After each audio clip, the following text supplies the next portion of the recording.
এই যে দীপঙ্করদার দোকানে সকালবেলা চলে এসেছি, আর এখন জামাই ষষ্ঠীর বাজার দেখুন, লোকের ভিড় দেখুন, লোকের সমাগম লেগে গেছে এখানে। তো কাকা এখন ফাটছে। কাকা কত করে চলছে আজকে? বাপরে বাপ, পুজোর সময় 1000 হয়ে যাবে নাকি? দেখুন এই যে এখন ফাড়া হচ্ছে, আর এদিকে ভিড় দেখুন। এবার যাবো দীপঙ্করদার কাছে। কাটো কাটো, চাপ চাপ চাপ পিস, কাটো কাটো।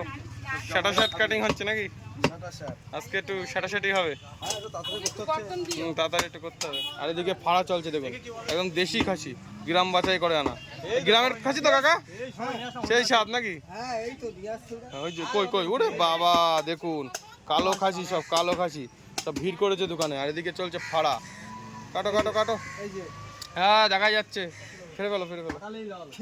ছিনা না, সে কি জানো, মামার নারকেল পিস, মামার নারকেল পিস। মামা এখন শ্বশুর বাড়ি খাবে তো। হ্যাঁ চলো চলো, তুমি একটু ভালো মাংস কাটা দাও দেখি। পড়ে গেল, ভালো মাংস কাটো, ভালো মাংস। মামা এখন খাচ্ছে।